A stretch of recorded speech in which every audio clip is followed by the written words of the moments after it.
최근 한 섬에서 일어난 여선생님을 성폭행한 사건은 전 국민의 공분을 자아냈습니다. 게다가 그들 가운데는 이 선생님이 가르치는 학생의 부모, 학부형이 있었다는 것에 우리는 더 경악을 금치 못하고 있습니다. 도대체 이들이 짐승만도 못한 일을 한 이유는 무엇일까요? 사람과 짐승을 구분할 때 짐승은 본능에 충실하다면 인간은 본능을 도덕과 윤리를 따라 통제할 수 있는 것이 인간입니다. 하나님은 우리를 영적인 존재로도 만들어주셨지만 동시에 도덕적인 존재로도 만들어주었어요. 그런데 이들이 한 행동을 보면 도덕의 통제가 없는 본능에 충실한 짐승과 같은 삶을 살았습니다. 도대체 이들은 왜 그렇게 되었을까요? 한마디로 말한다면 분별을 잃어버렸기 때문입니다. 인생을 살면서 분별이라는 주제가 얼마나 중요하냐면 분별하지 못하면 나도 망가지고 가족도 망가지고 그리고 주변의 사람들에게 엄청난 해악을 끼치기 때문에 분별은 대단히 중요한 주제입니다. 그래서 오늘은 분별에 대한 말씀을 나누려고 합니다. 자, 오늘 본문의 말씀을 함께 살펴보시겠습니다. 로마서 12장 2절, 너희는 이 세대를 본받지 말고 오직 마음을 새롭게 함으로 변화를 받아 하나님의 선하시고 기뻐하시고 온전하신 뜻이 무엇인지 분별하도록 하라. 자, 그렇다면 이 본문의 분별이라는 단어는 무슨 뜻일까요? 국어사전으로 보면 세상 물정에 대한 바른 생각이나 판단이라고 했습니다. 세상에 되어지는 모든 일에 대하여 올바르게 판단하고 그리고 생각하는 것을 우리는 분별한다, 또 분별력이 있다라고 말합니다. 영어 성경에 보면 이 분별하라는 단어가 prove라는 단어로 쓰여졌습니다. 다른 거 다 생략하고 가장 적확한 표현이라고 한다면 검증하다라고 번역할 수 있을 것입니다. 과연 내가 생각하고 있는 것이 올바른가 검증하는 거죠. 그리고 내가 행동하는 것이 올바른가 또는 행동할 것이 올바른가 검증하는 거죠. 원어 성경에는 특히 마조라는 단어가 쓰였는데 이 말도 검증하다라는 뜻이 이 문맥에서는 옳을 것입니다. 그렇습니다. 하나님의 선하시고 온전하시고 기뻐하신 뜻이 무엇인지 분별하라는 얘기는 나 스스로가 하나님의 말씀에 비추어 나의 사고와 가치관과 행동을 검증하며 살라라고 하는 말씀입니다. 그렇게 살 때 우리는 예수 믿는 사람으로 바로 살게 되는 것이고 그 사람은 진짜 좋은 성도가 되는 것입니다. 그렇다면 분별력 있는 성도가 되기 위해서 어떻게 해야 될까요? 로마서 12장 2절 한 절의 말씀이지만 세 구절로 나누어서 여러분에게 우리가 어떻게 분별력 있는 성도가 될 것인가를 나누고자 합니다. 12장 2절의 맨 앞에 나오는 상반절은 너희는 이 세대를 본받지 말고 라고 말합니다. 저와 여러분이 분별력 있는 성도가 되기 위해서 매우 중요한 것은 먼저는 이 세대를 본받지 않는 것입니다. 그렇다면 여러분, 이 말씀을 기록할 때 바울이 살았던 시대상은 어떠했습니까? 그 시대상을 로마서 1장 23절은 이렇게 설명하고 있습니다. 썩어지지 아니하는 하나님의 영광을 썩어질 사람과 새와 짐승과 기어다니는 동물의 모양의 우상으로 바꾸었느니라. 하나님을요 영화롭게 해야 되는데 하나님의 위치에 사람을 올려놨어요. 로마 황제를 신으로 여겼어요. 황제 숭배예요. 그리고 수많은 동물들을 신으로 섬겼습니다. 동물 숭배 사상, 이런 우상이 바로 잘못된 영적인 태도를 만드는 것이죠. 그래서 우리가 분별해야 될 때 가장 먼저 분별해야 될 것은 내 안에 우상이 있는가 없는가 이겁니다. 그 다음에 로마서 1장 26절에 오면 이 때문에 하나님께서 그들을 부끄러운 욕심에 내버려 두셨으니 곧 그들의 여자들도 순리대로 쓸 것을 바꾸어 영리로 쓰며, 여자들끼리 동성연애하는 레즈비언이 그 당시에도 있었다는 것입니다. 27절 그와 같이 남자들도 순리대로 여자 쓰기를 버리고 서로 향하여 음욕이 부릴 듯하며 남자가 남자와 더불어 부끄러운 일을 행하여 그들의 그릇 때문에 상당한 보응을 그들 자신이 받았느니라. 남성 동성연애, 게이가 있었다는 것입니다. 이걸 지금 분별하라고, 이 시대를 분별하라고, 이 세대를 분별하라고 말합니다. 또한 로마서 1장 28절에 오면 또한 그들이 마음에 하나님 두기를 싫어하매, 하나님 두기를 싫어하죠. 지금의 시대도 그렇지만 그때도 그랬어요. 하나님 두기를 싫어하며 하나님께서 그들을 그 상실한 마음대로 내버려 두사 합당하지 못한 일을 하게 하셨으니 하면서 그 다음 29절부터 온갖 종류의 죄가 나옵니다. 곧 모든 불의, 정의롭지 못한 불의를 분별하라고 말하는 거예요. 추하고 더러운 것 분별하라고 말하는 거예요. 탐욕, 만족하지 못하고 탐욕스러운 것, 이거 분별하라고 말합니다. 악의가 가득한 자, 온갖 마음속에 악한 의도가 가득한 것 분별하라는 거죠. 이거 하나님의 뜻 아니라는 거죠. 시기, 좀만 잘하는 사람이 있으면 헐뜯고 그 사람을 깔아뭉개려고 하는 이 시기심, 질투심, 이거 잘못된 거라고 분별하라는 것입니다. 살인, 최근에 참 정말 아무런 원한 관계도 없이, 원한이 있어도 살인하면 안 되지만 그 몇 푼의 돈을 위해서 등산하는 여인을 찔러 죽이는 이 악한 세대를 우리가 보고 있죠. 살인, 분쟁, 조금만 마음에 들지 않으면 목소리 높여서 갈등을 만드는 것, 사기, 속이는 거죠. 그리고 악한 독이 속에 가득해가지고 말 한마디만 뱉으면 사람의 마음을 후벼 파는 그런 거 분별하라는 거예요. 그 잘못됐다는 거예요. 수근수근하는 자요, 여기저기서 남의 말 퍼뜨리는 사람들, 이거 잘못됐다는 것입니다. 분별하라는 것입니다.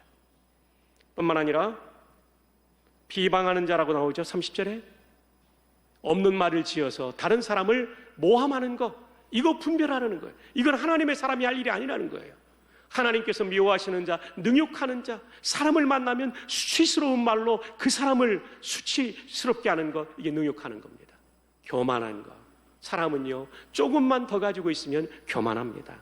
남보다 조금 잘생겼고 예쁘면요 얼마나 교만한지 몰라요. 이 자리에도 예쁜 여자들 많은데 조심해야 될 줄로 믿습니다. 남보다 조금 학력이 높으면 학력 가지고 얼마나 교만한지 몰라요. 남보다 좀 좋은 직업 가지고 있으면 얼마나 교만한지 몰라요. 남보다 통장이나 또 부동산을 많이 가지고 있으면 그거 가지고 얼마나 교만한지 몰라요. 여러분, 교만을 분별해야 됩니다. 아멘이 2명밖에 없습니다. 사실은 교만한 사람 더 많을 텐데. 자랑하는 자요, 조금만 좋은 일 하고 나면 이걸 떠벌리지 못해서 안타까워하는 사람들이 있죠. 악을 도모합니다. 나 혼자만 악한 것이 아니라 여러 사람과 의논하는 거예요. 부모를 거역하는 거예요. 이거 분별하라는 것입니다.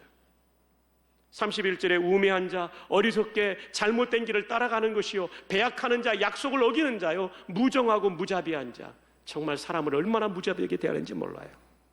이런 시대의 정신, 시대의 풍습, 풍조가 바울 사도가 이 로마서 12장을 쓸 때 있었다는 것입니다. 이것이 1장에 나오는 것입니다. 너희가 이 세대를 본받지 말고 할 때, 이 세대를 본받지 말라는 얘기는 우상 숭배로부터 무자비함까지 포함된 모든 내용이 들어간 것입니다. 그런데 여러분 아십니까? 이런 잘못된 생각과 행동이 오늘 우리가 살고 있는 21세기에도 넘쳐나고 있다는 거예요.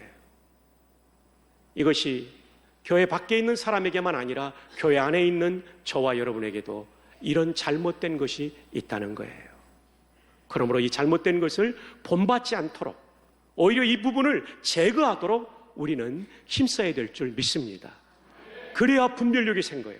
이거 제거하지 않으면요 분별력이 생길 수가 없어요. 이 세대를 본받지 않아야 이 분별력이 생기는 거예요. 그럼 어떻게 제거할 수 있습니까? 로마서 12장 1절에 그러므로 형제들아 내가 하나님의 모든 자비하심으로 너희를 권하노니 너희 몸을 하나님이 기뻐하시는 거룩한 어떤 제물로 드리라고요? 산 제물이에요. 여러분, 제물은요 죽어야만 하나님이 받았어요. 제물로 드리라는 얘기는 죽으라는 얘기예요. 그런데 자살하라는 뜻이 아닌 이유는 산 제물로 드리라는 얘기예요. 살아있다는 거예요. 살아있다는 거예요. 심장이 뛰고 있다는 거예요. 혈관에 피가 뜨겁게 흐르고 있다는 거예요. 그런데 죽어야 될 것이 있어요. 그래서 그냥 sacrifice, 제물이 아니라 살아있는 제물, living sacrifice가 되라고 말하고 있어요. 맞습니다. 우리 안에 있는 죄성을 죽일 때 이 세대를 본받지 않게 될 줄로 믿습니다. 죄성을 죽여야 돼요. 그래서 갈라디아서 5장 24절에 그리스도 예수의 사람들은 이렇게 말합니다. 그리스도 예수의 사람들, 우리 모두가 예수 그리스도를 나의 구주로 믿는 사람들인데, 성도들은 어떻게 살아야 되냐면 육체와 함께 그 정욕과 탐심을 십자가에 못 박았느니라, 죽였다는 얘기예요. 이 육체에 대한 오해를 풀어야 됩니다. 육체와 함께 정과 욕심을 십자가에 못 박았다는 때 이 육체는 뭐냐면 이 바디를 말하는 게 아닙니다. 몸을 말하는 게 아니라 영어 성경에 flesh라고 되어 있습니다. flesh는 이 몸을 말할 때도 있지만 신약 성경에 바울 사도가 쓸 때는 죄성을 가리킬 때가 많아요. 여기서는 죄성을 가리키는 단어예요. 헬라 말에도 이 바디는 소마라는 단어고, 이런 죄성을 가리키는 육체, 육신 둘 다 번역되었는데요, 이 바울 서신에 나오는 육체와 육신은 헬라 말로 사르크스입니다. 달라요. 그래서 여러분, 다시 말합니다. 우리 이 몸을 학대하는 게 경건이 아닙니다. 이 몸은 건강하게 잘 관리해서 선한 일을 위해서 써야 됩니다. 여기서 육체를 죽이라는 얘기는 뭐냐면 죄성을 죽여라.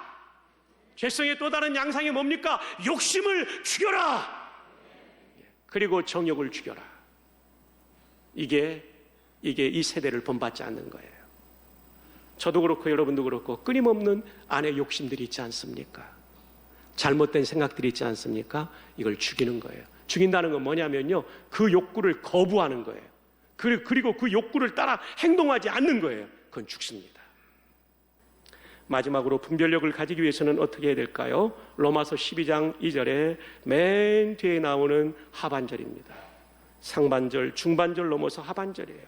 상반절은 너희는 이 세대를 본받지 말고 그래야 분별이 돼요. 두 번째, 오직 마음을 새롭게 함으로 변화를 받아 그래야 우리가 분별하게 돼요. 마지막 결정적으로는 분별의 기준이에요. 하나님의 선하시고 기뻐하시고 온전한 뜻이 뭘까? 이거 생각하라는 거예요. 그러면 분별하게 돼요.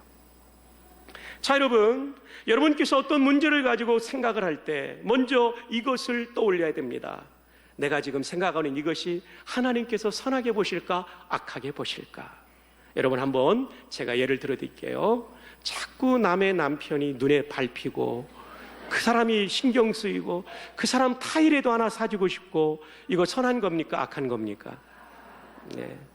자꾸 내 아내보다 회사 미스킴이 눈에 들어오고 퇴근 시간이 되면 집에 갈 생각보다 어떻게 하면 미스킴하고 함께 저 기장으로 곰장어 먹으러 갈까? 이거 선한 겁니까, 악한 겁니까?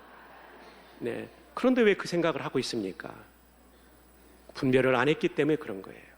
분별을 해야 돼요. 남편하고 대판 싸우고 나니까 지난주에 만났던 초등학교 동창생, 이제는 내 남편보다 더 좋은 직업을 가진 그 남자를 보니까 눈이 막 튀어나오기 시작했습니다. 경주에 나들이 갔다 올까? 선한 일일까요, 악한 일일까요? 악한 일이죠. 분별해야 된다는 거예요. 내 생각을 검증해야 된다는 거예요. 검증해야 돼요. 하나님께서 이 일에 대해서 그 다음에는 기뻐하실까, 슬퍼하실까? 하나님의 선하시고 기뻐하신 뜻을 분별하라고 그랬잖아요. 기뻐하실까, 슬퍼하실까? 내가 만나고 있는 인간관계가, 내가 하고 있는 사업의 관계가, 그리고 내가 하고 있는 행동이 하나님께서 기뻐하실 일일까, 슬퍼하실 일일까? 이거 생각하면 분별이 된다는 거예요. 그 다음에 이것을 하나님께서 온전하게 보실까? 이 온전이라는 말이 좀 우리에겐 좀 생소할 수 있기 때문에 풀어서 말씀드립니다. 헬라 원어에는 텔레이오스라는 단어입니다. 이 말은 완전하다는 뜻도 있어요. 근데 성숙하다라는 뜻도 있어요. 근데 오늘은 세 번째 뜻에 여러분에게 의미를 부여하려고 합니다. 인간의 고결과 덕을 완성한다 또는 성취하다는 뜻이에요. 그 중에 한 단어, 고결이라는 단어, 영어의 인테그리티라는 단어에 초점을 맞추려고 합니다. 자, 이 분별을 더 구체적으로 다시 한번 적용한다면 이렇게 분별하면 됩니다. 다시 로마서 1장으로 우리가 들어가서 보면 되는 거예요.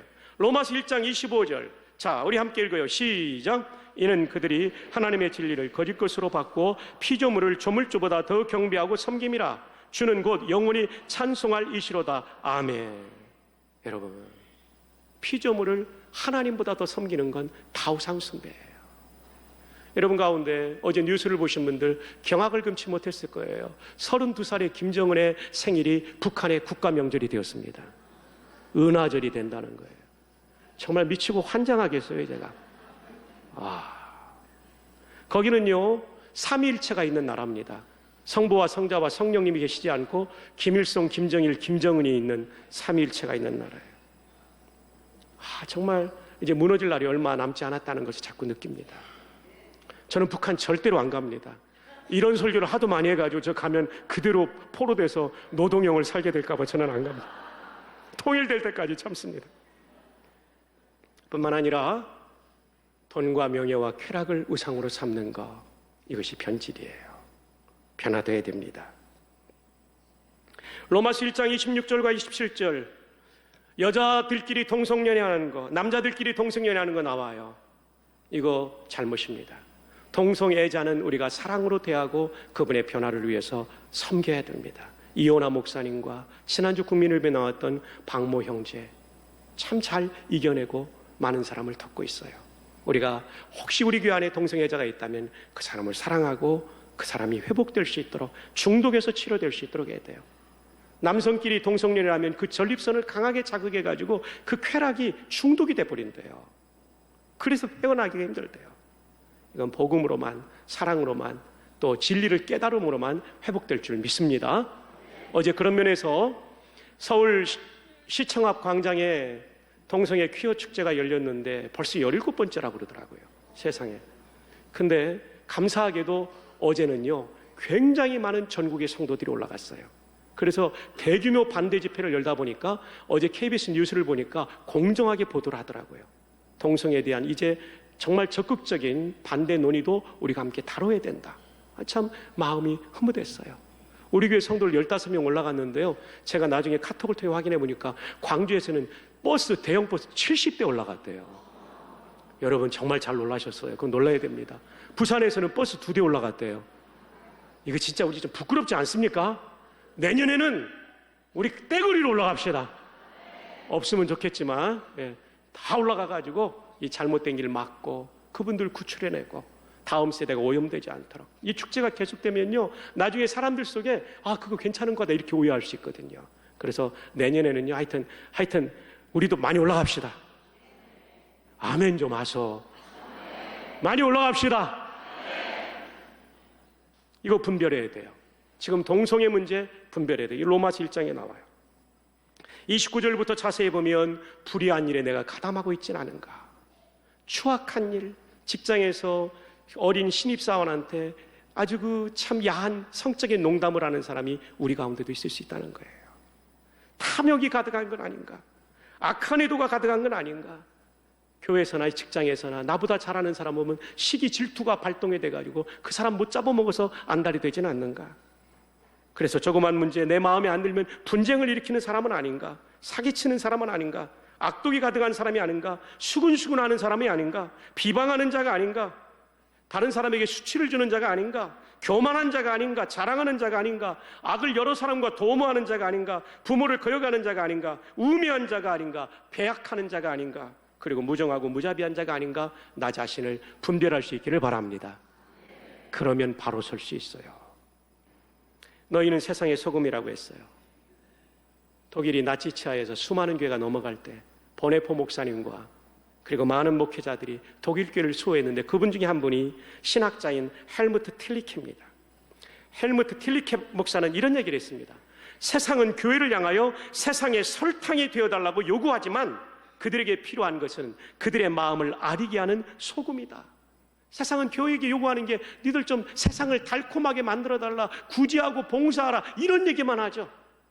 설탕이 되어달라 말하지만 진짜 이 세상에 교회가 해야 될 것은 소금 먹으면 얼마나 덥더라고 스스로가 아립니까?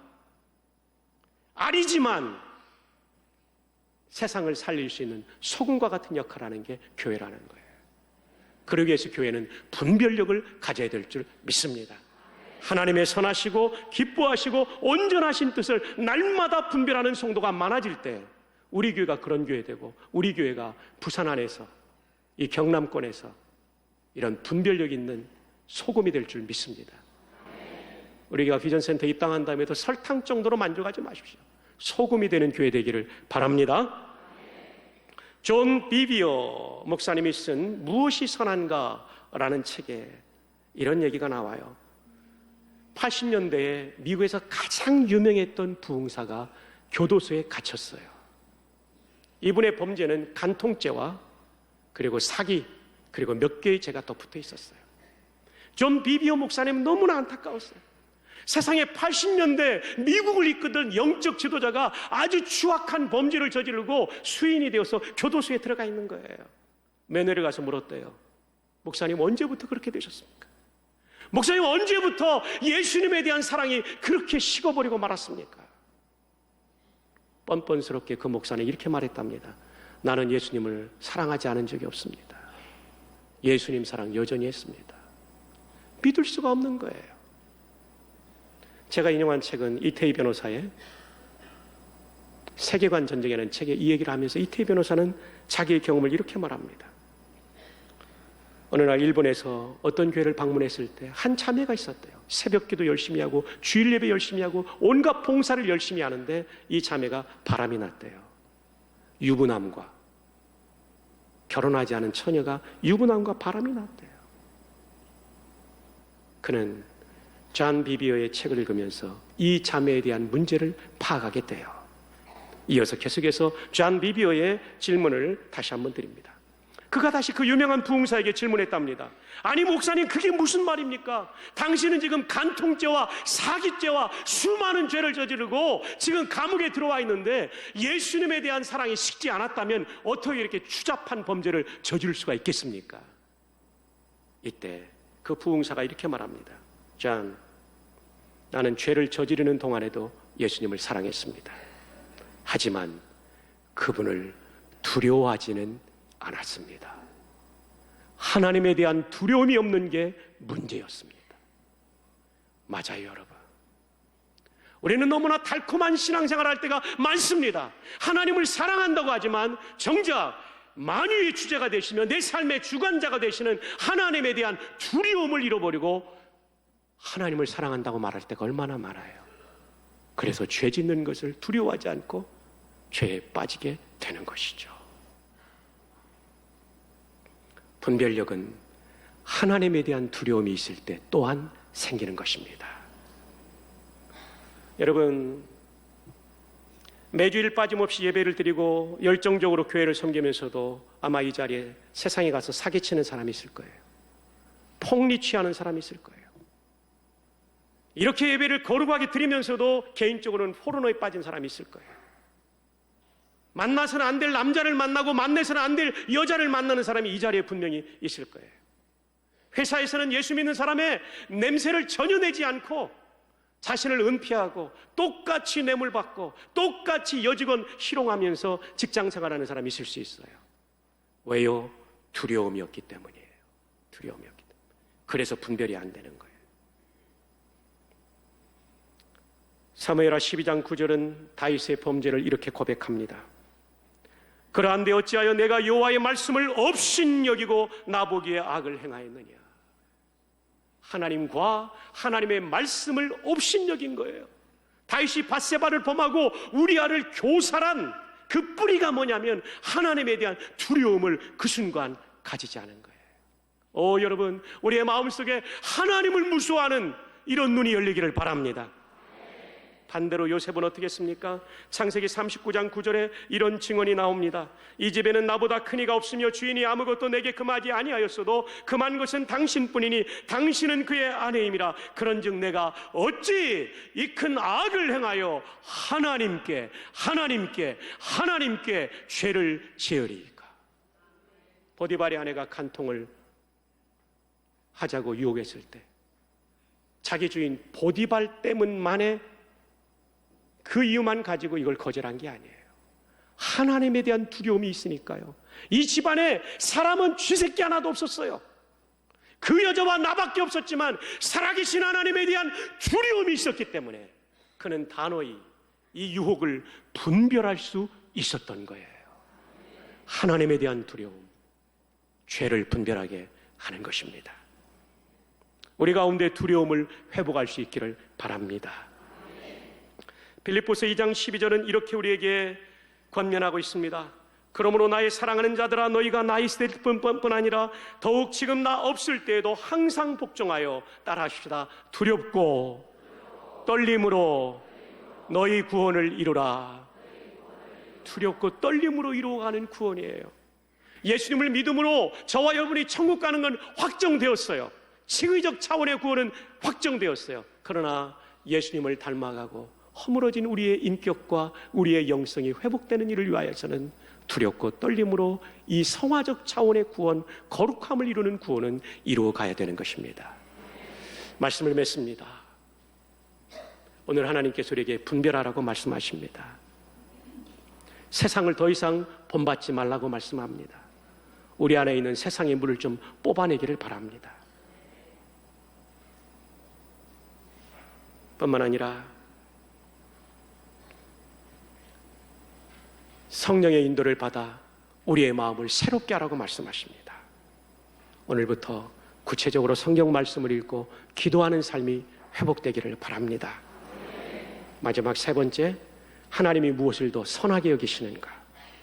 하나님께서 무엇을 더 기뻐하시는가? 그리고 하나님 보실 때 인테그리티가 있는 삶, 성실하고 정직하고 청렴한 삶이 무엇인가를 분별하며 매일매일을 살아 하나님께 영광 돌리고 이웃에게 행복을 나누어주고 나도 진정으로 행복한 그런 멋진 성도들이 되시기를 주님의 이름으로 축복합니다.